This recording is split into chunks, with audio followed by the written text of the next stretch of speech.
All right, I think we're live. Good morning, everyone. This is still the Kilts show in the morning. That's I'm Doc- right. I'm Dr. Nelson Vasquez here with Lois. Hey, everybody. How's it going? Our friend Alia is not feeling well, but uh, we will try to deal with that. The comments we're going to have to read from the chat, From the live chat. Yep, absolutely. and we'll try to keep an eye on that while we talk to Lois. Yeah, so I mean, I'm no the it's funny. I was Alia posted in the community last week that how big it had grown, like by 1,000 members or something. So I messaged her and I said, "Is there any way I can help?" Because I can have things I can offer the community, help moderate things, engage in conversation. And then we were talking about that, and she goes, "Oh, Dr. Kills is out next week. Do you want to be on with me uh, Wednesday or Thursday on the live stream?" I was like, and my first response to her was, "I'm nobody special."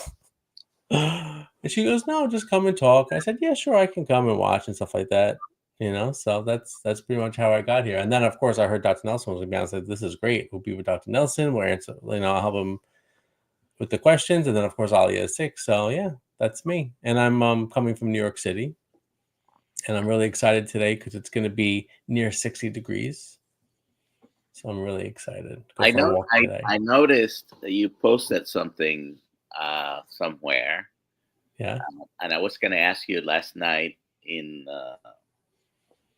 We were in the Yes. healing humanity chat, but you Yep. left before it ended. It did. I had to go into a work meeting. But yeah, what were you going to ask me? So, are you a Mets fan or a Yankee fan? Well, I was born and raised in Queens. So that by default, you have to be a Met fan, obviously. All right, you So got let's it go right. Mets. Yep. And I saw your comment on in the community about that. And I posted a picture. I can see City Field from my office window. My office has windows that face two directions. So one direction I can see LaGuardia Airport and Manhattan, and the other direction I can see City Fields from my office. I work in Flushing. I live in Queens and I work in Queens. I've been a Yeah. Mets fan since the early '70s, and Oh, nice. uh, but we won't talk too much about that because actually kills us at Los Angeles Dodgers fan. Oh, okay. That's fine. That's fine. That's fine. Yeah. Listen, last year was a good year to be a Met fan, but Yeah, we'll it is see what what it is. happens this year. So, Yeah. tell us about your carnivore journey a little bit. Tell us about you first. Who's Lois? Yeah, so I'm 41 years old. Like I said, I live in New York City. I work for the largest public school system in the country, which is New York City Public Schools. I don't work in the classroom. I work in administration. So my boss is the superintendent. He oversees 36 schools in Queens. And I don't have any kids. I have cats. I tell people my cats are allergic to children, and usually it's kids are allergic to cats, so I reverse it. And yeah, I started my health journey at age 39, so about 2 years ago. I know everyone has loves to have their counter, so I'm 710 days on my proper human diet. I started at keto. You're over 100 days ahead of me. Yeah, well, see, but you were able to count carnivore. I don't know when my carnivore journey really started because since I went keto first, it was really kind of a very soft kind of transition. So I don't know when my first day. Yeah, I've been longer than that if we count strict keto as well. Yeah, yeah, yeah. So But so I know the day I started keto, but the day that I like, and listen, I'm not a perfect carnivore. I enjoy pickles from time to time, avocado from time to time. But when did that switch happen where I said, I'm not gonna cook vegetables every day? I don't know when that happened. But I use my PhD, I call my proper human diet date, which is March 19th, as and that's the last day I had any bread or potatoes or sugar. Like I haven't had any of that stuff for 710 days. Um At that time, I was on 2 different pressure medications. I was on uh, a medication for my blood sugar because I was type 2 diabetic. What else was I taking? Blood pressure. What, Oh, what plus medicine? What medicine was that? for my diabetes, Yes. I was taking a once weekly injection. I don't know if I can say the name. Uh, Yeah, I you, was taking Mounjaro, okay. tirzepatide. Okay. And then I was taking lisinopril and atenolol. And I was taking Crestor. And like, listen, before this all started, I was a very compliant patient, I guess you would say, doctor. I went to the doctor, I took my meds, but I didn't change my diet, you know. So And then you've mentioned so far 4 prescription medications. Are you yeah, still on those? no, Okay. no more. I stopped taking Mounjaro in October. I spaced it out. Like I reduced my dose with my doctor, and then I spaced it out. I was taking the shot every 12 days instead of 7. And then on October 5th, I stopped completely. So that's been 100 and something, 45 days or something like that. 140 days. That was interesting coming off of that. I didn't think it was really doing anything anymore, but it was. About 6 weeks after I stopped taking it, like my blood sugar was like, and I was eating zero carb. My blood sugar was doing crazy stuff, and it's since calmed down. But yeah, we've spoken in the past about my blood. I struggle. My blood sugar hangs out in the hundreds all day and stuff like that. So it's it is what it is. My A1C did go up. I was at 5.3 when I was taking it, and now I'm at 5.5. But it's okay. Yeah. And what's your highest A1C you've had? I want to say my highest A1C, and this was with medication. I was taking, I don't know what medication I was taking at the time. I think it was 8 or 8.5 around there. And I should say I was diagnosed type 2 diabetic my early 30s, so around 31 years old. And listen, at that time, like I didn't understand what that meant, It's it's crazy. And then at age 39, although my A1C was controlled, was better, it was in the sixes, I started feeling, some of the complications of diabetes. So I started getting some numbness, some neuropathy, tingling in my feet. I was having my eyes were getting blurry, and that's kind of what scared me straight, so to speak. So There is a study that I use to when I see patients to uh, try to get them to understand uh, the consequences of the diabetes because even though it's pandemic levels nowadays, everybody has heard about diabetes, and some patients, oh, I get it. Well, sometimes they don't understand completely what this causes and what happens.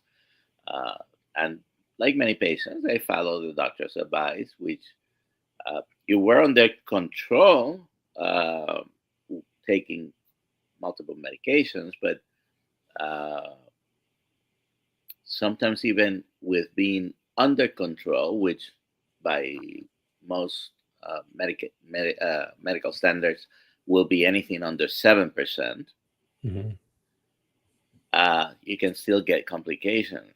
And the mhm. thing is, the ARISTA study, ARISTA, if you guys want to look it up, showed, among other things, that your all all cause mortality, your cardiovascular risks, and your cancer risk, which is something I like to point out to patients as well a lot because they don't realize having diabetes increases your risk of And I cancer. feel like cancer scares people more sometimes. Yeah.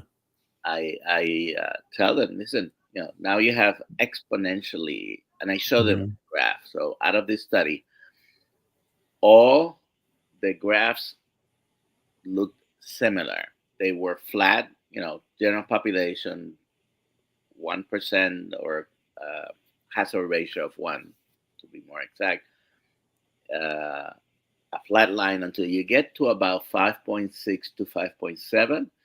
And at that point, your risk of getting those outcomes increases exponentially. It's not Mhm. even a nice straight linear line, no, exponentially, which means by the time anyone is diagnosed officially with diabetes, and A1C has been used for a long time, but it's been only part of the diagnostic criteria only since 2009 or 10. Mhm. Before that, the other three criteria, because there are four, and A1C is just the easiest, uh, were used to diagnose, and then you would do an A1C to see where you were, Mhm. and the diagnosis point is 6.5. But when you start getting complications at 5.7 and then goes up exponentially as you're there, there is a lot of people between that 5.7 and 6.5 that are not aware that they are at a tremendous risk, and the doctor is telling me, "Oh, you're telling them, Just watch it. Right, just right, right. watch it. It's okay. You're under control. You're man. You're Yeah. it's okay." And it's amazing how some people could have raging diabetes for years and have never get complications, and other people can have, you know, what a doctor would say more controlled and then can start to suffer the complications. So, So once I I s I yeah. I show them a little bit of panic just at 5.7, and explain Mhm. to them because these are real things. They do happen. By the time some people never get to the 6.5, and or spend most of their lives between that 5.7 and 6.5 and develop Mhm. multiple complications before ever getting to 6.5. Yeah. Anyways, continue. No, What? no, it's I think it's really important to point it out, and so that's when I kinda got, really scared, let's be real. So, and I knew going low carb would help, right? And I was taking, Mounjaro, and I didn't really feel the benefits of the medication until I got to, like, 7.5 milligrams. So as soon as I started that dose, I started to feel some of the appetite suppressing effects, and I was like, "All right, I'm just gonna lean into this. If this is gonna help me, I'm gonna lean into it. I'm gonna change my diet." And, I've heard you speak about these medications in the past and how important it is to, use them with lifestyle change, and, I did that unknowingly, I did that. So I I went low carb in March 19th of 2023, and in 8 months, I lost 100 pounds. So I started at, 275, and I got down to, um, 175 in 8 months, and, most of that was through keto, but again, like, around December, I would say I started going carnivore more around December 23. My date, either that or January, around there. That's when my algorithm was kind of taking over. And since I went low carb, though, I should point out I stopped having a diabetic A1C. I'm still on the medication, but my A1C was below pre-diabetic. And all my numbers were coming down. My blood pressure, everything. My cholesterol was even better.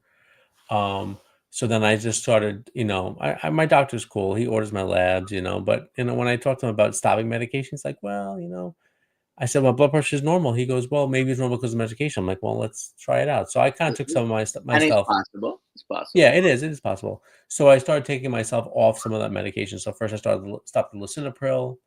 Blood pressure stayed perfect. I said, great. And then the atenolol I was taking because my heart rate was elevated.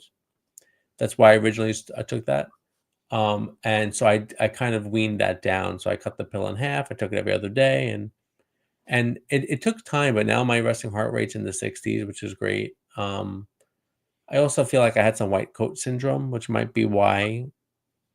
So now I monitor my heart rate on my watch, and I take my blood pressure at home, and everything is really good.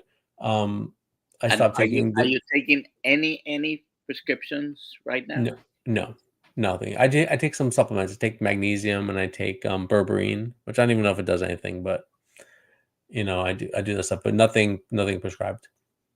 Um, yeah, and I kind of just slowly went off the medication. The Manjaro was the last thing I stopped doing, and I did gain a little weight back after stopping that. I'm at like 185 right now, which is fine. I'm 5'11", so I'm still it puts me in the overweight range, which I hate on the BMI, but it's okay. It's okay. I was on very similar medications. I was on the lisinopril at 40, Hmm. and Wow. I've only developed hypertension a few months before I ended up having a stroke. But uh, Mm, I was taking fairly high doses.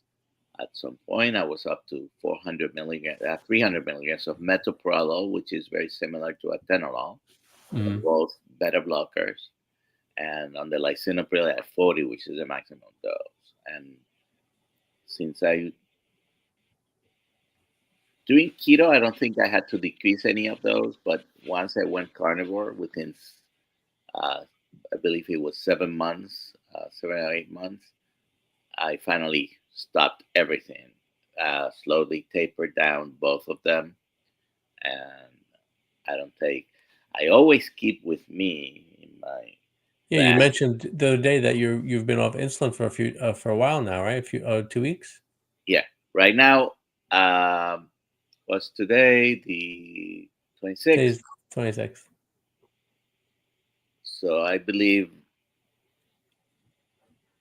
on the 9th, I think 17 days, That's great. and I have spent over the past year and a half some time off insulin, up to I think the longest time was 4 months, and it's really what I choose to eat, even within carnivore. 'Cause I one of the things I've been doing this past couple of weeks is I stopped the cheese. I know. uh, Dairy. Also, not eating at nighttime if possible. Closing my eating window, basically. I usually eat once a day, so uh, incorporating a little bit of some light lower exercises, and that has made the difference. Just tweaking a few things. So we'll see how long it lasts. I just don't want it to see it constantly over 100. And Yeah. this morning it was 84 when I woke up. Yeah, right now I'm also fasted right now. Okay. Um, I'm I'm fasting for a while. So my fast right now, I'm currently 57 hours fasted. Um, What other benefits have you found besides you? So and you've lost. I'm at 78. My glucose at 78. So you Um, you lost over 100 pounds. You yeah. came off multiple prescription medications, Yep. and what people see is the 100 pounds most likely. Yeah, yeah. The weight loss people see. I But mean, I guess people I guess around you, what do they say? What do you do? what did you do, and although I was taking medications at the time, I know that those medications don't work all the time when you're still eating the standard American diet. So I always highlight my change in diet, and I also, I'm living the life now with medication free, maintaining that weight loss and being able to not be starving, being satisfied and stuff like that. So I always tell them I go slow. I try not to push down people's throats. I just You don't tell them, blurt out the word carnivore first, basically. no, no, no. I definitely don't do that. And you have to remember, like, I work for the school system where we have, vegan Fridays and meatless Mondays, in school with the kids, so no, I just say I just eat a very low carbohydrate diet, you know, and then every now and then I might slip in the word zero carb diet. And sometimes that makes people go, "What? Zero carb diet?" And I said, "Yeah, sometimes I don't eat any carbs in a day." "Oh, okay, all right." And that's it. Yeah. you So know? And then of course, you know what they say, "Oh, I can never do that," or the bread, or this, or the rice, or I'm Italian. I can't even eat pasta. It kills me, but it's fine. It's fine. and I it had doesn't 40 years of count. pasta. Some people are able to eat it and they don't have any problems. But Yep. if you're having any problem, metabolic problems, that's one of the things that has to go. And Yes. from Puerto Rico, grew up eating rice twice a day because two of the meals were with rice and beans. That was the main thing. And when I Sounds tell great. when I tell someone who eats always a lot of rice or bread or pasta or tortillas from Central America, a lot of the countries they have a bunch of tortillas with every meal. It's like telling them they're gonna starve forever because how can I give up, this? So I do tell people I have a very low carbohydrate diet first, and I don't try to keep it a secret for always, but Yeah, no, I if don't we keep it a start secret. talking, I might get there and tell And them. if they're interested, I'll kind of go into it more. And and you know, another thing I try to tell them, once I tell them I don't eat carbs, I just tell them how good my food is. Because they think right away you must be like, oh, like, there's no, you can't eat anything. It must be a terrible life. And I try to just communicate that how good the meals can be and how delicious, meat is, and eggs, and, Oh, it's cheese. definitely uh, brainwashing and our Yeah. training. You can have a variety of foods. It's not boring. We all know that. Uh, and I'm sorry, I'm trying to pay attention to the I know. question. We're gonna put it to the chat. I see Haley mentions that people say that she has an eating disorder because she only eats meat. And I get that too. I get that. I also get that because I fast often. My boss thinks I'm crazy when and that's everyone though. They think that you have to be eating constantly, you know? And I never eat at work. When I'm in the office, I'm able to work from home twice a week, and I go into the office 3 times a week. When I'm in the office is usually when I'm fasting because it's easier for me to be busy away from food and when I'm home, I eat because I have everything here. Um, and they think I'm nuts. They think I'm nuts. And then this last fast right now, I'm doing a dry fast after Dr. Lisa's live on Saturday, Sunday, Uh-huh. and they think I'm nuts. I told my boss I haven't drank any water since Sunday night. He thinks he's ready to put me in the hospital. It's interesting when you work with other people and Yeah. lunchtime comes around and everybody, okay, I gotta go eat. And Dr. Vasquez, you're gonna eat? No, I usually once a day. And like they have a lot of people. I have found others that actually time restrict, even if they don't eat the way I do. They time restrict intermittent fasting and all this. Naturally. That's And just their life. Yeah. but then you see other people, they always have something to snack on their desk. And really, if you're constantly snacking, you're eating Hmm. 15, 16, 17 times a day. Whether it's, if And you just listen, have, I think we were all those people. Everyone in our situation were those people. I was that person. Absolutely. and you're always Absolutely. hungry and looking, foraging basically. And you create a vicious cycle of eating. Hmm. Sugar goes up, insulin gets secreted, then sugar comes down, and you start getting hungry again for the next thing, sometimes within the hour. And even in the medical profession, I see people that are constantly eating, thinking, and it's this thinking that I think it comes from the bodybuilding and exercise world where, oh, you got to keep your metabolism up. It's Yes. it's complete BS. I mean, And, we friends, always talk about how many people have you convinced to change. And at work, everyone was after, it's amazing. At some point, people start noticing your weight loss, whatever. So I got down to like whatever my goal weight would be, and all my coworkers was like, "All right, we're gonna do it. We're gonna wait until the school year starts. That's in September. It's February. So I said, okay, great. I made a chat. We use Microsoft Teams at work, so I made like a group chat that says we're going low carb, and everyone that wanted to do it is in the chat. And I see, Dr. Berry videos, Dr. Kilt's videos. Whenever there's something that I think is like an interesting little tidbit, I'll put it in that chat. Not one person in that chat has gone low carb. One person does. My coworker Blair. She still eats carbs, but she is time restricted eating, and she's been very successful with that.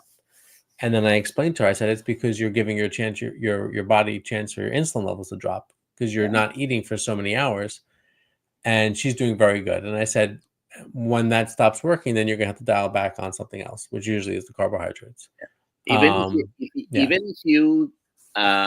because when Dr. Fung, Jason Fung, for example, who Mm-hmm. has written several books, and Mm-hmm. fasting is one of the main things he uses. A lot of people use the time restrictions and fasting without changing their diets, and they do have good results. Correct. And Dr. Fung never really speaks about any specific diet. Yeah. I think he does that strategically. He does talk low carb sometimes, but most of the time he doesn't. He just talks about Well, fasting. when prompted, if he's being interviewed, he Yeah, it would be uh, his pro low preference carb. over higher Right. carbs. Mm-hmm. But I always talk about different strengths of prescriptions, and it's even Yeah. if you're carnivore, low carb, keto, uh, adding, especially for someone with metabolic diseases, diabetes, metabolic syndrome, and all the things that there's a long list of things that have to do with insulin and glucose. The fasting helps lower the insulin levels because you're priming. If you're constantly eating, which Mm-hmm. uh, some people literally eat every hour of the day while they're awake, and when I say eating, is not having a meal completely, it's just constantly snacking, and your body has to deal with that, and you respond to it, and your insulin levels are on a vicious cycle, staying up, even when you're not diabetic. So you give it time for that insulin to calm down. Mm-hmm. That insulin comes down, then your body functions better, and they start feeling better. And at least if someone is interested in making that change, I think they'll get there. Uh, we all have started somewhere. I don't think anybody really starts. Not many people start carnivore. I don't know of anyone actually, but because even Some though people do go right into it, but yeah, right. It's always something else. Yeah, they start with something else. there are some people, like in this space, Bella Ma, Mm-hmm. Yeah. the steak and butter gal. She was Mm-hmm. vegan one day and carnivore the next day. But That's amazing. Yeah. a lot of people go down the road of being somewhere in Yeah, the middle. low carb, keto, fasting, right? Yeah, yeah. And I think that's really natural and organic. I think it's a really good way to do it. It takes more time, obviously. Um, when I started, I didn't even realize you can just eat meat, So that's kind of because I knew about keto and Atkins and stuff like that. But the Well, thing about the fasting insulin, the thing that's so frustrating is how insulin levels is that doctors don't test for it. You know, my doctor now knows my list of labs that I get every time I go. Fasting insulin is at the top of the list. Um, and some but are and some are willing to do it without a, oh, you yeah, sure, well, yeah. in the beginning, my doctor was like, "Why are you doing all these labs?" I was like, "Oh, this I want to monitor these things. These are important." Blah blah. And you know why he didn't want to do them? Because he didn't understand the results. And I had to say to him, "I understand you don't understand. You might not understand the results, but I just want to see them, and then we'll talk about them. Whatever. We'll figure it out." And then he was cool with it. So And my last, I blame yeah, that partly, and I'd say partly. I not conspiracy theorist, but one of the things that happens is there a medication to lower insulin no, specifically? No. So you don't have this. The drug companies telling them, "Oh, this is what we have to do." Yeah. So Yeah, the most effective way to lower your insulin levels is to is a stop putting combination of sugar in your mouth. fasting and going very low on carbs. Right.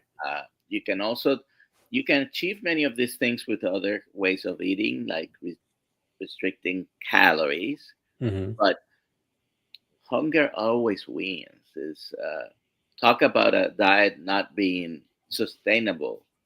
If it had been effective, Weight Watchers would not be in business Yeah, anymore, everyone will be fixed. Right. and everybody's fixed. And that Yeah, that's and personally coach also and the co same problem when I was trying to restrict what I was eating. yeah, Coach Lisa was talking yesterday about the liver, and, more and more I'm realizing how important the liver is, and how messed up my liver was. So I had fatty liver.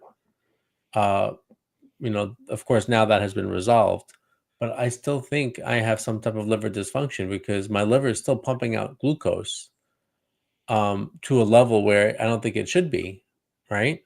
Like I yesterday at this time, well, not this time, maybe yesterday around 7 a.m., I was already approaching 100, milligrams per milliliter blood sugar, and I was fasted for I don't know, 38 hours, whatever it was. It takes me this point on my beginning of my third day of fasting to see now I'm at 80, and I mean, that line is so straight. It's such a great line. Look at that line. But, like I should be waking up with these normally. And it's just it's very frustrating, but I know it's gonna take time. And I'm okay with that, you know. Just gonna keep at it and keep watching. And I know Dr. Kills doesn't like us measuring, but I like the feedback. You know what I mean, Dr. Nelson?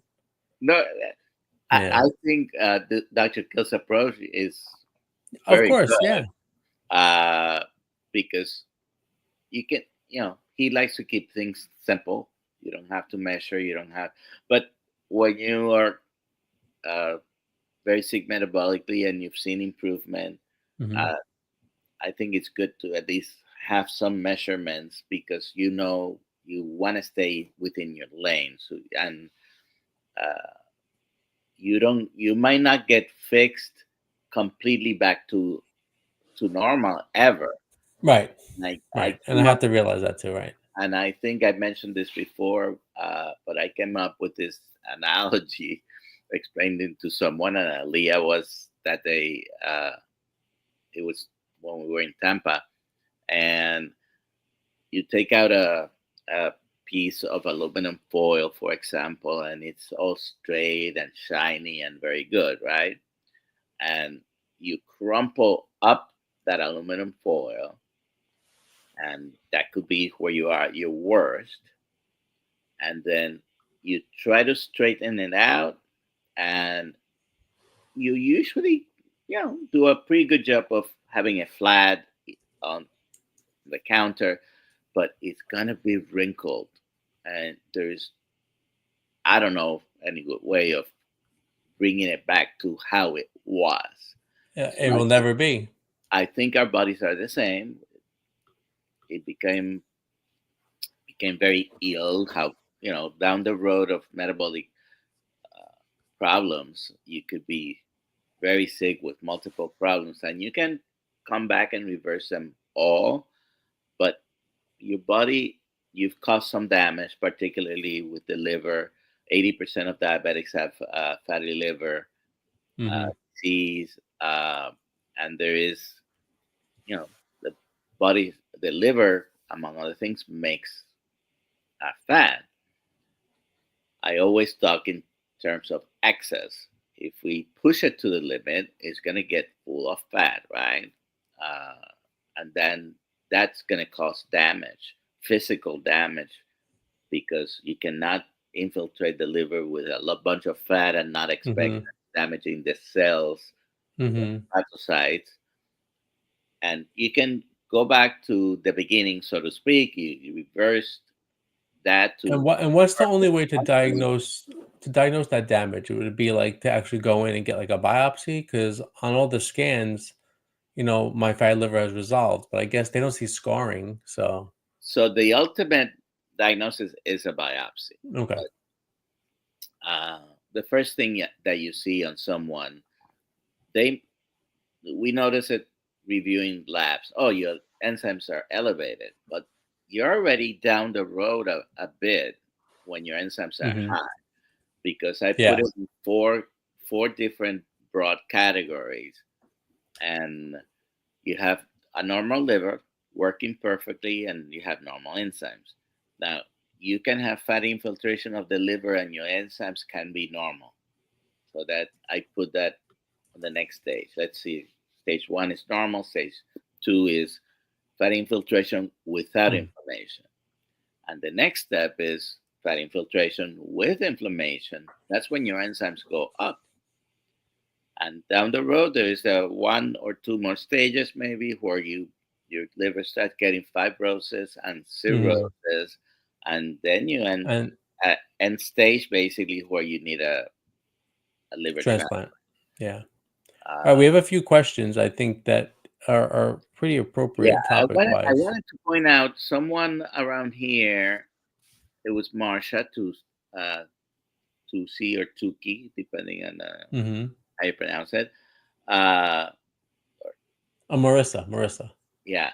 Good morning, tribe. It was a comment, it wasn't a question, but I wanted to comment on this. My glucose has been rising over the years after 13 months uh, keto carnivore. I started drinking kefir this week, one third cup 3, 4 times a day. My glucose is staying below 100 all day now.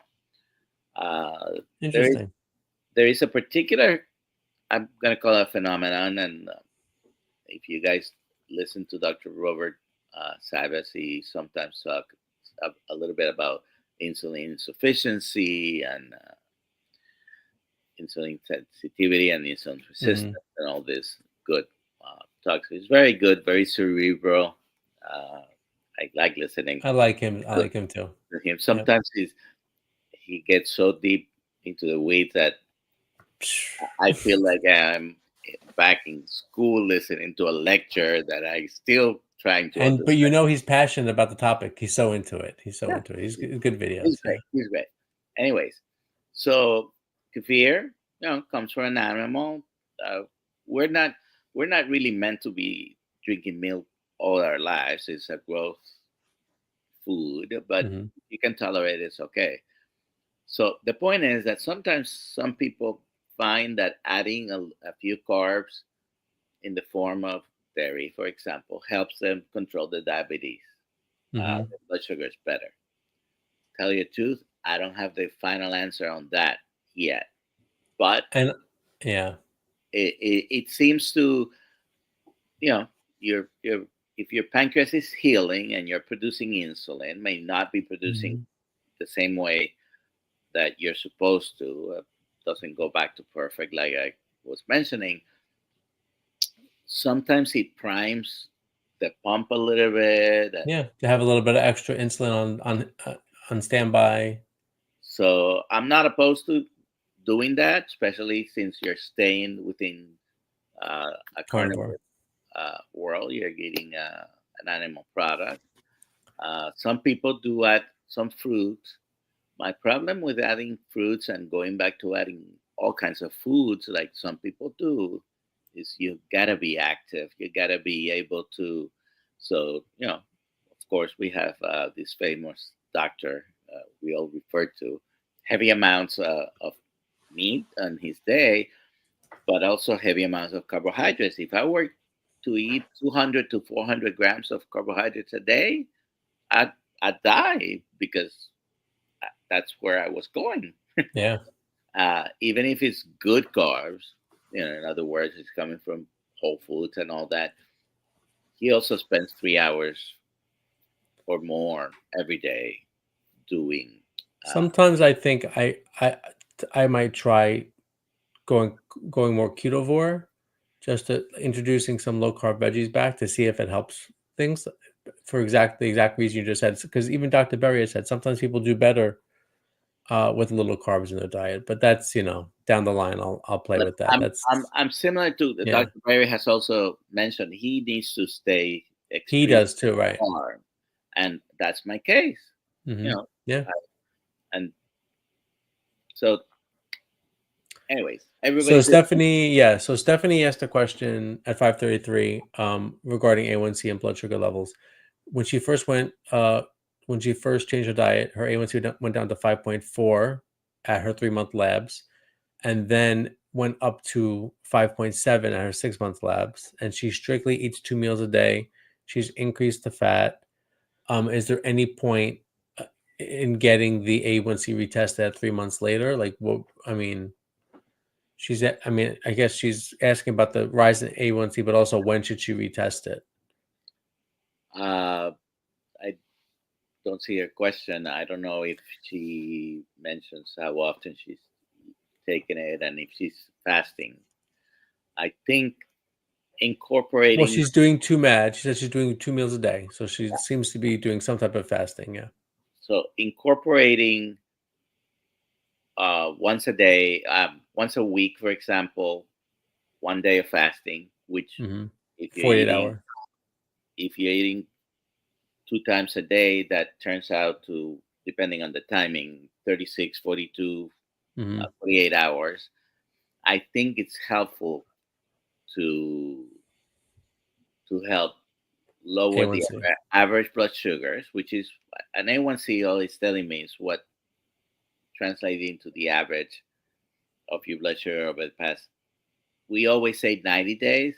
In truth, is a little bit more and less. The average, it could be uh, 80 days, 105 days, but the average of the last 90 days, the A1C.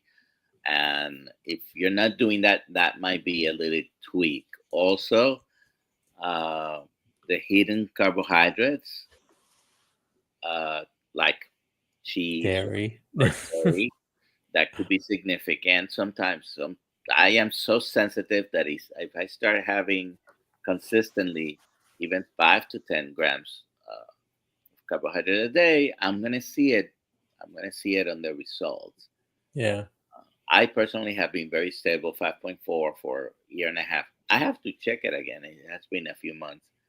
Yeah. I get to the doctor every 3 months. My insurance covers it, so I'll get my A1C every 3 months. But again, I I like the feedback.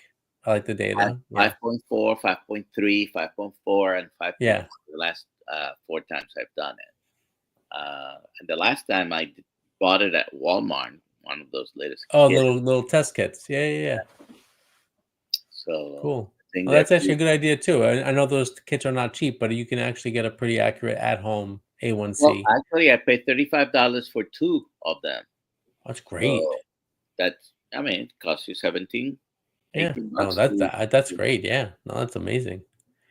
So Um, for especially for someone who may not have insurance or have a high copay, you can do one of those and you avoid paying $50 for copay yeah, that's true. The at home test is better. twice. You Depends go to on the your doctor copay. and have it read. Uh, So non-toxic mama Kathy asks about the dawn phenomenon. How long do you think it will take until your blood glucose is lower in the mornings? How far does it set you back if you have a meal that's not good? I'm not going to use the cheat word. Um, yeah, so first of all, the done phenomenon is a normal phenomenon. Okay. right. However, when your body's working perfectly, you don't see that much of a rise on the glucose because your body's taking care of it. When your insulin is doing it what it's supposed to be doing and all the hormones, the dawn phenomenon is not a one hormone problem, is because your body is starting to get ready to wake up. You start decreasing secreting cortisol and glucagon and growth hormone and epinephrine, norepinephrine, all these hormones. What happens is when you're very insulin resistant, or I a lot of people have a problem with insulin resistance concept. Uh, Dr. Bart calls it a construct, and he's partly right. But Dr. Bigman says the other side of the coin of insulin resistance is, hyperinsulinemia. The problem is in the morning, as your sugars go up, your body's now not responding with the right stuff to bring them down. So you do see a marked or more of a marked increase Increase. in your glucoses. So the dumb phenomenon is normal. It's just you're not responding like Yeah, and I wanna say mine has supposed to. gotten better. I remember if I was hanging out at 100 with dawn phenomenon, I might go to 120, and I wanna be at 120 without eating. But now I don't go that high anymore. I might go to 108. So the key Um, is doing yeah, things that improve your insulin sensitivity, sensitivity, right? right. So a couple of Fasting. things. Try not to eat at night because if you Mhm. eat at night, then you're within even 12 hours of that, 10, depending on what time you go to And I bed. see that all the time. If I eat earlier in the day, the day before, my morning blood sugar is much better. Like, I see that clear as day. Yeah. So that's a key to do it. More fasting and faith, and like that feels like to say, right? So that's one strategy. Bring your last meal of the day. A lot of people say eat during the day, don't eat at night, and I think it's a good idea. Mhm. The other thing is trying to incorporate a little bit more activity. The more active you are, I want to say activity and not the word exercise. 'Cause a lot of people either can't or don't want to. They're reluctant to increase activity, but even a walk after eating your last meal would be helpful. It's all about improving the insulin sensitivity, right? Mhm.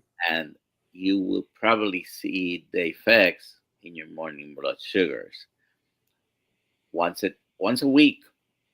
Don't eat anything for 24 hours at least, 48 ideally. Your last meal on Sunday is 5 o'clock. Then wait until 5 o'clock on Tuesday. You did a 48 hours uh, fasting. It, everybody should be able to do that. Mhm. Those things increase your insulin sensitivity, and of course, cut the carbs to the minimum that you can. Some people are able to tolerate very low amounts of carbs per day, 10, 20. Some other people, if they do, I can't. If I constantly have things to bring my carbs to 10 to 20, my blood sugar start going up. And Yeah. And I so, guess in response to her part of the question around having an off meal, I guess it depends on how insulin sensitive you are, right? How far it will set you back and get back on track, through fasting and through eating right and stuff like that. so yeah, I don't like to call it uh, a cheat meal, right? Right. Because this is something you shouldn't plan to cheat or be. I've been married 40 years, and if I come home one day and say I've been faithful for this amount of time, so I deserve a cheat day, right? Mhm. I don't think my wife would go for that. But sometimes we are very flexible about allowing some type of sabotage to our plan. So don't plan to do cheat days or cheat meals. And if it happened, just your next meal, go back to it. I just, you know, it's not a good thing. Now, if you're cheating with, if you think it's cheating, Well, I don't she think it's said cheating, but she said high sugar. yeah, Some sugar, some sugar. When I cheat with keto. exactly. Yeah. Exactly. I So mean, if I'll you have have a broccoli. pickle or olives or avocado Right. or something, Right. well, as long as it's not causing damage to you. I've Right. discovered over uh, more than a year and a half carnivore. I've discovered several things that I used to have, and some of them are spices. I would put frequently, not only the salt, but the typical salt, garlic, pepper, uh, spices. Well, black pepper is not good for me. I I already gave up on that one. Yeah, I Uh, use white pepper myself. Yeah. Anita in the live chat just wrote her cheat is lean meat. That's what she cheats on. Thank you, Anita. I appreciate that. That was a good chuckle. Yeah. Chicken breast. so you know, there are things that if you have found it they're okay and don't cause damage to you, and they're either very low carb, they could be either plants or animal based. Uh, that's one thing. I don't think I consider this poison. Refined sugars, ultra processed foods. I avoid them. Like, yeah, they're not good for you. They're not good for you in so many ways. Oh, I see. So, non-toxic Mama Kathy had a mini cannoli. Sounds delicious, though, Yeah. especially a New York mini cannoli. Um, okay. So there was a question in the chat about eating raw eggs. Do you have any idea about that? I don't do it. I put a raw egg in my coffee. Hmm. Uh, I've done that. I've done that. if you have ever made your own mayonnaise, That's uh, raw. Yeah. put a raw egg there, Hmm. and then you put in the refrigerator. If you don't ferment it, because some people do ferment their mayonnaise and it lasts longer. But even if you don't, you put in the refrigerator, and you can use it for the next week or two, and you're still having something that included raw egg. So I've had raw eggs Hmm.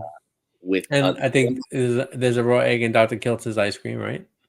And a Yeah, lot of well, different ice cream ice, recipes. Yeah. ice cream is heavy. Basically, it's a two ingredient. Anything extra is it's extra. Extra. But the basic ingredients is heavy whipping cream and eggs, and then you freeze it, and there you have your ice cream. If you want it softer, I probably you need a. I don't have a ice cream machine. I uh, I don't have one either. Yeah. I I haven't think made the ice cream, but then again, I have to limit dairy. I've my addiction to carbs and sugar has shifted to dairy. Like, it would be, "Do you want some coffee with your heavy cream?" "Yes, I would like some coffee with my heavy cream," you know? I have to really, really watch it, really, really watch it, you know? So so. it's hard. Among people who knew you before and Yeah. after, uh, let's talk about the family. What does the family see, and what So does the family? my family, Italian, right? Both Uh, sides, Italian. There are some holidays where I don't eat anything because I can't. Most holidays I'm fine. There's meat and I can have it. It might be turkey or ham, and of course the ham they're dousing it with glaze or whatever. uh-huh. But like Christmas Eve, like I'm not a fan of fish. I never been a fan of seafood. So Christmas Eve is like the feast of the seven fishes for Italians, and everything is breaded and fried. Everything. And when I was a kid, my mom would make the kids chicken cutlets. If it's not fish, but it's what we would eat because we didn't eat fish. So now when I roll up to Christmas Eve, there's really nothing I can eat, right? And whatever reason we're not supposed to eat meat that day, whatever, I don't care. So I fast and I roll up the holidays and I fast, and they think I am crazy. They think I am nuts. And I listen, I have lots of kids in my family, lots of my cousins have lots of young kids, and I teach them. I talk to them about sugar. I talk about carbs. Some of them are overweight, which is it's knowing what I know now. It's interesting. I see things differently now. But I talked to them about it, and listen, they still eat bread and stuff like that, and I can't do anything. But all I can say to the kids is, when you're ready, if you need it, if you need help, I have all the answers. I have everything. But yeah, my family, they've pretty much accepted it now. They still don't get it perfectly. Like my aunt would be like, "Well, no, I just want to eat meat," but then the meat will have something on it. Mhm. Like they don't connect all the pieces to sugar. Yeah. Um, or gravy. They add the cornstarch and stuff like that. But they're fine. They're good. They get it. They get it, and I've it's gone fine. to two Christmas, two Me Thanksgiving, too. three, Me too. three birthdays. Hmm. Uh, if it has sugars, I'm not no longer tempted. I mean, Correct. Me too. then my I'll never have sugar family with again. the I'm not cheese, tempted by that. Yeah. but I'm not tempted anymore, and that was definitely a big part of my diet before. But when I get together with the family, my wife and I, my wife, by the way, grew up in Queens. She was born in the Bronx and grew up in Oh, Queens. nice. Cool. Uh, and my oldest son was born in Glen Cove, in Oh, Long Island, nice. because that's where I did my residency in the And you 80s. live in Florida now, right? Florida? Were you in Florida? Yes, Yeah. yeah. From New York, I moved to Massachusetts for 8 years, almost 12 years over there. I call it 9 months of winter. I, that's Miserable. not my kind of weather. But anyways, so when I'm with my family, we're Puerto Ricans, and my son is married to. He was born in Massachusetts. His wife was born here in Florida, but she's from a 100% Cuban family. Nice. So here we are, Puerto Ricans and Cubans. Oh, It's the same as the Italians. There's a lot of yeah. The noise, same thing. a lot of culturally, all this great tasting food. You cannot, you know, I Yeah. understand. I love them all. There is no food I didn't like, but I, I cannot have not. I have a The little bit. biggest argument that they have in my family is how many pounds of pasta do we need to cook? 3 pounds, 2 pounds. We fight. How many pounds? Oh, not enough pasta. Oh.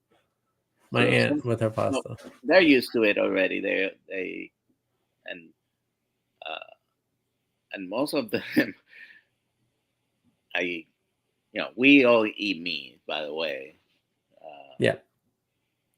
but they also eat all the other stuff. So Yeah, I know. Yeah, and that's what's great about eating meat. It's everyone can have that in addition to whatever else they're eating. So sometimes I'll bring that. Like I'll bring something that I can eat, a charcuterie board or some type of, something else.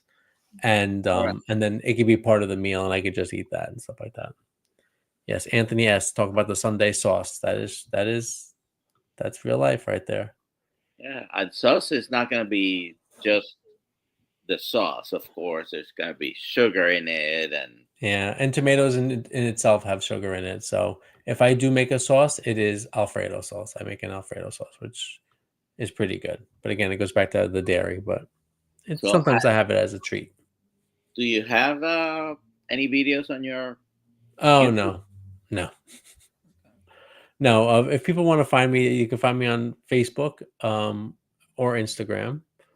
I'm a little bit too old for TikTok, as my wife would say. She likes TikTok. I'm not. I can't. I can't. I can't. I can barely manage two things.